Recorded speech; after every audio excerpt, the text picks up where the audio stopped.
So that takes me to my talk. Question I have for you today: how many of you feel that you live in the moment? Wow, that's like almost no one. Raise your hands higher. How many people feel they live in the moment? Okay, that's better. You've had a moment to think about it. Okay, that's good. Well, if we're going to say we live in the moment, that means I have to explain to you what that means. So what that means is, and this is out of the dictionary, well, the contemporary dictionary, you enjoy the present time with no worry about the past or the future. So how many of you now can say that you spend a great deal of time not thinking about the past or the future? Okay, your hand still went up. Are you retired? It actually has nothing to do with it, but it does. Here's what's funny. So I looked this up, and I was like, how much of our mental time do we actually spend thinking about the past? And how much of our mental time do we actually think about looking into the future? Now, the funny part about this is I looked up Psychology Today, and it said the answer depends. You know what it depends on? What do you think it depends on? Your age. Who said that? That's exactly right. It depends on your age. The younger you are, the more you think about the future. The older you are, the more you think about the past. Do you all think that sounds kind of makes sense? So clearly, most of us are thinking about the past a lot. But that's what it talks about. And basically it says, as you get older, you kind of stop contemplating the future because the future feels fearful, because you seem to know where you're headed. But you know what? No, you don't. You really don't. We have an idea of what happens as we get older and as we grow older and age, and yet it's not reality-based. No, it's based on precedent. You know, it's based on everything that's happened in our world, so we can say, you know, well, I see what it's like to get older. I'm not looking forward to. Who's looking forward to get even older? Dr. Laura wants to get really old. Are you raising your hand? Okay. Anybody going to beat 105? Yes. What are you going to go to? Oh, yeah, go ahead. Huh? What are you going to go to? How old are you going to go to? 115. 115. Do I have 120? 110. 117.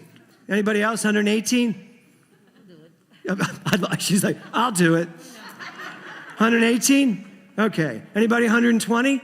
Because that's the number I've done. Me, Annie, you and I. What? 135. And she will still be sitting right here, treating for us. So I'm kind of joking, but I'm not. What's in your mind? What's in your wallet? What is in your mental wallet about aging? Does it take up any of your time? Frankly, according to Psychology Today, it doesn't. Because what you're mostly doing as you get older and older and older, you know, and I'm facing my 70s. You know, I'm going to be 67 next month. So I'm like looking at this going, okay, 70 sounds, you're going to hate me, 70 sounds really old to me.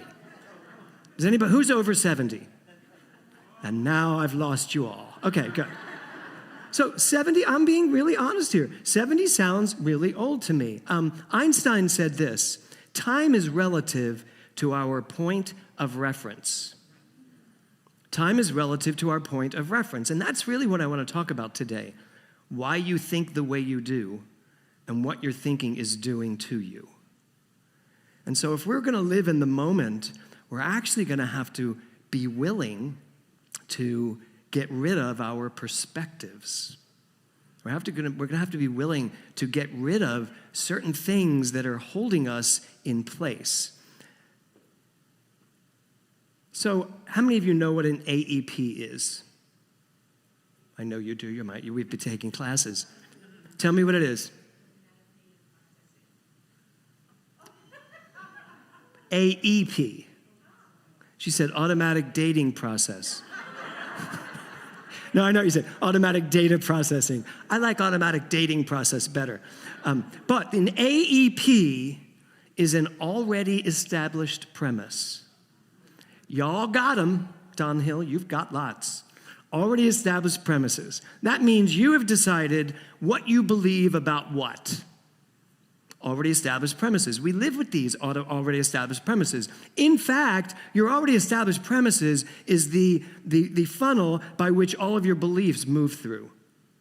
So let's just say my already established premise is that I believe the world is good. Well, I'm going to process everything that's coming at me from the world is good. So I can look at the news and say, there's something good here. Not just because Ernest Holmes said so, or because I was taught so, or because it says it's better for your health to live that way, but because I actually believe that. That is my already established premise. Mine is, my life unfolds perfectly no matter what. And I think I shared this a few weeks ago, that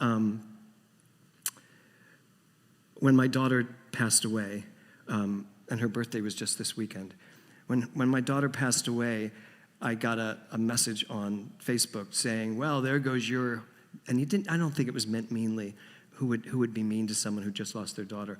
So I knew that because I believe everybody's good inherently. I could have reacted like, what? But I didn't. But it was like, well, I guess that takes care of your premise that your life is unfolding perfectly, because what is so perfect about this? And yeah, now I really don't mean it. And there's your premise.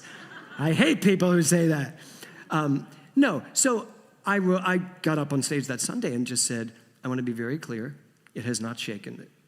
It's the truth of what I believe. In fact, that premise is getting me through this and understanding something. So your premises are getting you through. It's just, how good are they getting you through? So your already established premise. So how are you going to live in the moment against your already established premises? So here's what's happening in the world, here's what I believe, and here's my thought about it. Now here's what's funny about this. By the time something happens, and you, from your belief, have a thought about it, it's over. And you are not living in the moment. You are, in fact, on delayed time. Because by the time you process, whether you're Canadian or American, by the time you process, your mind does it automatically. I'm not saying you sit there processing it. Every reaction you have, there is a split second where you are no longer in the present moment. Because your AEP is playing into whatever happened, translating it into your reaction, and now your thought comes. So in that moment, you're not in the moment. You're actually behind it. Is everybody following that? Yes? Okay, good. I'm going to move on. So, modern neuroscience says this: we are always trying to catch up to our point of reference, which places us living in constant delay. I'm going to read that again. It's a little heavy. We're always trying to catch up to our point of reference, which places us living in constant delay. Now, I'm not saying that you're consciously doing this. You are unconsciously doing this. You are unconsciously coming from your already established premises.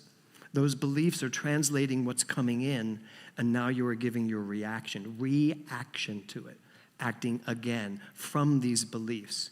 So if you ever wonder why religious science works so overtime to get you to understand your beliefs, it's because of that. Because you can't live in the moment if your beliefs are running the show and you're not even certain in that moment that those beliefs are the beliefs you actually believe anymore. They're just there, right? So, hold on, my computer just went off. Okay, so in other words, you're actually living in the past. Every moment that you are reacting to something, you're living in the past. Now, I'm not saying you should go around not reacting, but you have to know that you're living in the past. But I am going to get to how is it possible for us to be living in the moment. So, What don't you know? Everything. Who said everything? Thank you. What don't you know? Now, of course, there's a lot of stuff that you don't know. But frankly, it's what you know that's getting you in trouble.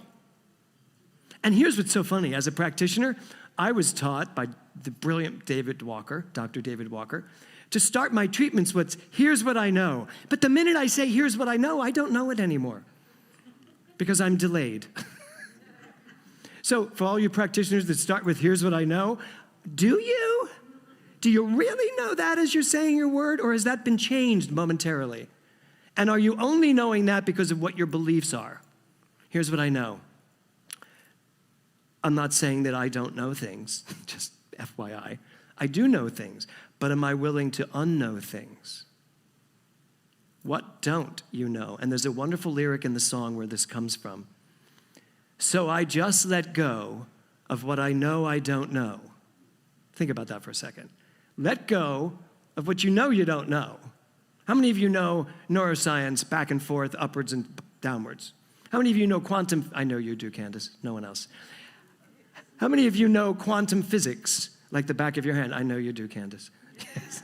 She is a neuroscientist and a quantum physicist. So other than Candace, none of us. So I can let go of what I know I don't know, and I know I only do this by living in the moment. But the question is, how do we live in the moment? So the title of my talk today, go back. Well, never mind. Yeah, what don't you know? There's the title of my talk. Thank you. So, how do we let go of what we know we don't know and what we think we do know? What stands in the way? Well, what stands in the way of all of this are your AEPs. So, dare to live. This is my daring moment today. Could I convince you to dare to live without your beliefs? Just think about that for a second. I know, scary, isn't it? It's like, what? I mean, what if you were to live your life with no beliefs? Just get rid of all your beliefs. What would that feel like? What would that be? What would it be like to say, I'm going to live perfectly in this moment with no AEPs, no beliefs? I mean, how would you think? Because you only think based on what you believe. That's how that works. My beliefs create my thinking create my feelings, and my feelings create my emotions. So, how would you be at having no beliefs to live your life by? What'd you say? Dead? Well, you know what? Sometimes it takes us a mental death to actually find the truth, to hear something. Because I can tell myself, and I can tell you, that when I believe something so wholeheartedly, I am blocked off. I am just blocked off. That's one of the great things about the advanced consciousness class that I know many of you have signed up for. It starts with, I know nothing. Now, what can I know? But that means I got to really live that. I know nothing. I'm willing to know nothing. Now, what can I know? So, that's my first dare to you today, to dare to live without your beliefs. Because you know what? That is the epitome of what it means to live in wonder. How many of you would like to live in wonder? And that doesn't mean wondering what's going on, but to live in the consciousness of wonder. To see like a child, thank you. Just like the child's brain. To be able to see things as if for the first time, but the as if wouldn't even be a part of it. To see things for the first time. I mean, I know Dr. Laura, but what if every time I met Dr. Laura, I was experiencing her again? I had no preconceived ideas of how she was going to react. As I'm saying that, I'm going, this is going to be difficult. But that's the challenge. Dare to live in wonder. So, in fact, Einstein said this: people like us who believe in physics know that the distinction between past, present, and future is only a stubbornly persistent illusion. So in time, when we think about time, there is no past, There is no future. There really even is no present because, as I just said, the present moment is actually delayed for us as thinking creatures. So our job is to, in the knowledge of that, let it all go and stay in wonder, stand in wonder. So how would that feel? What would that really look like? Well, we'd have to really be willing to dare to wonder. And I love this slide. Dr. Laura saw this slide and she went, oh, I love that. Do you wonder what's going to happen if that guy jumps through that? What's going to be next? How many of you, well, let's just look at Reverend Cheryl. You know, you could tell emphatically that she's probably not going to jump out of a plane. Could you tell that? And yet, maybe after this talk, we'll all jump out of a plane. We'll be like, oh my God, this is jump. As long as you have a parachute, that works. Yes. So, what in your life, and this is really the crux of this talk today, you know, as I put this talk together, my own head was exploding because there's so much research on delayed reality. And I had to really question all of what I believe as a practitioner in the whole here's what I know thing, because my consciousness is what creates my experience. So my beliefs, your AEPs, your already established premises of life are creating the very essence of the life you experience. It's not changing life. We got to get clear about this. It doesn't change life. It changes your experience of life. So if I'm going to be willing to live in the moment, and I love that he gets to the end. You know, when he gets to the end of the song, he's just like, I just live easy and breezy. How many of you would like to just live easy and breezy? How many of you do live easy and breezy? See, not as many raised your hands. So that's what I want. You know, I only talk about things I want to experience. And this idea of dare to wonder, I want to see more excitement in life. I want to be more curious about life. I want to experience things that I've experienced a million times and experience it for the first time.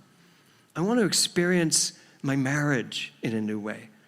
Many of you here are in marriages that you think you know what they are. How many of you, don't raise your hands, just think about it, since you're probably sitting next to this person. How many of you think you know everything there is to know about the person you're married to? No, we do. We think, well, there's no surprises. I know exactly who this person is. Really? Maybe. Maybe what you really know is what this person has decided about themselves, not who they truly are. And you can be the catalyst to help someone find out who they really are by not being willing to see them as who they think they are. Just think about it. I love someone laughing. Just think about that. If you dare to wonder, you're going to come at everything a different way. You will come at your finances a different way. I can't tell you how much counseling I do with people on finances. Almost every time, the problem is the way they look at money. Almost all the time. Because they look at money the same way they've been looking at money, and looking at money, and looking at money, and been taught about money, and their parents felt this way about money. And it's just an ongoing, circuitous root of lack. That's it. That's the only thing. The minute we dare to wonder about the prosperity of the universe, why are there billionaires in the world? And why am I not one of them? Anybody ever say that to themselves? I love that. She's like, nope. Dare to wonder. I mean, what stops you from being as successful as the most successful person on earth? What is it? One thing, your AEPs. That's it. And without your AEPs, I would say you're actually living in the moment. Because the only place where everything is possible is this perfect moment that has no past, no future, and not even my delayed reaction to it, because I've no longer allowed my AEPs or my beliefs to delay my reaction to it. I'm actually in the purity of this moment. So as I was putting this together, I was like, so how good are you at it, James? And I was like, you know what? We know too much about what we know nothing about. I'll say it again. We know too much about what we know nothing about.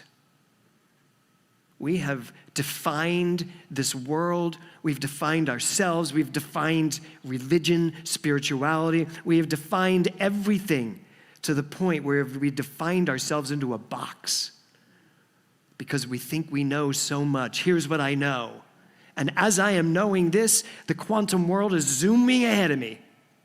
What if I just jumped on the back of this quantum intelligence that keeps expanding and stay in the consciousness of wonder and allow it to take me with it?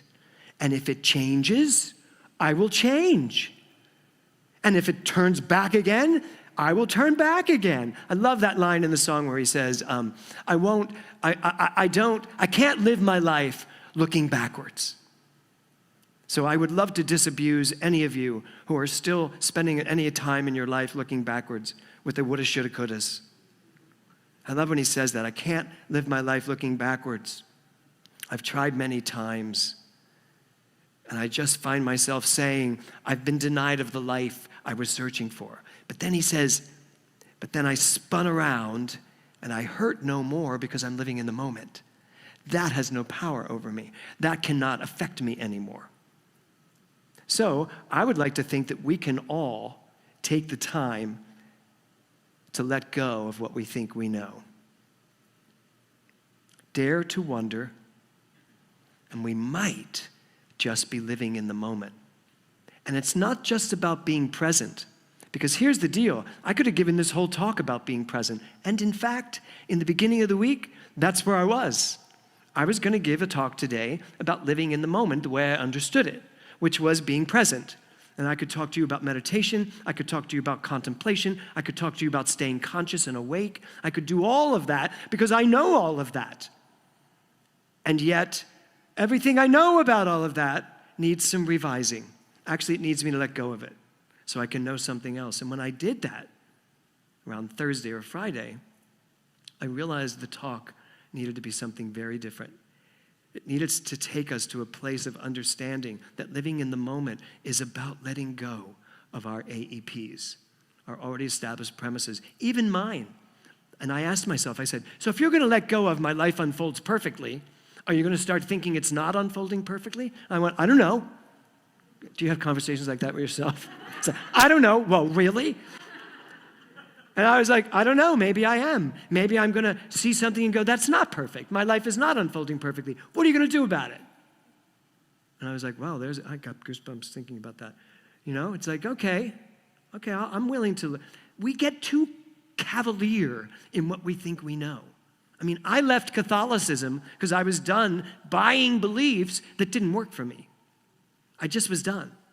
Well, I don't want to create the same thing over here in New Thought, because New Thought needs to be about the new, and not just a new way of thinking this. New Thought needs to be about the quantum revelation of life as it continues to expand. Can you imagine, we're all of a certain age, most of us, I know you're not, go back to when you were really little. Did you really think the movie 1984 was going to ever happen?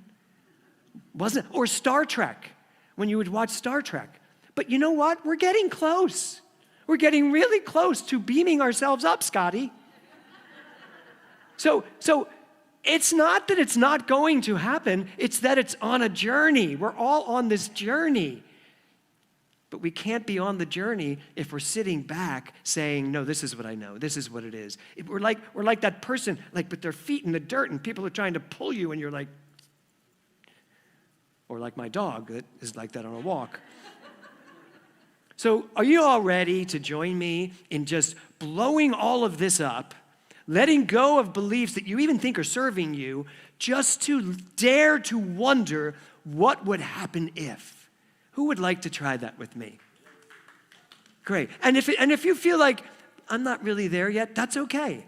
We will drag you along with your heels right here. Right, we'll push you right out of that plane. Because that's what I feel we're all here to do. This is an amazing spiritual community. And we are here to show the way. to lead the way. We're here to, when something comes up and makes sense, to bring it forward. So I invite you this month, at the end of this month, to dare to wonder, to be willing to wonder. As we step into, I never tell the theme for the next month, but I am going to tell you what next month's theme is.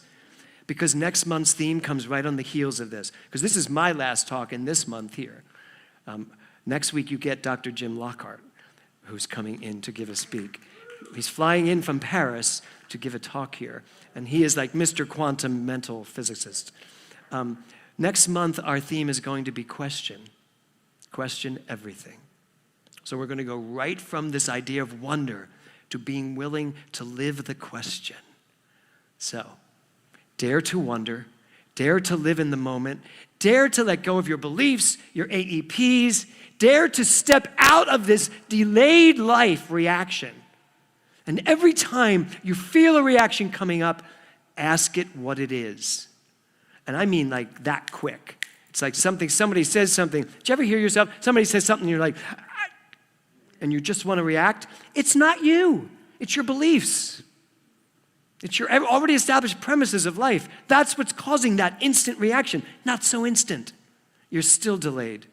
And in that delayed reaction, you are now wasting time because you're not willing to stand still and just listen to whatever this moment is ripe with. I say it's time for us all to be ripe with possibility, to dare to wonder and to live in the moment, knowing that the moment is something even more profoundly infinite than we ever imagined. Namaste. Thank you. Thank you.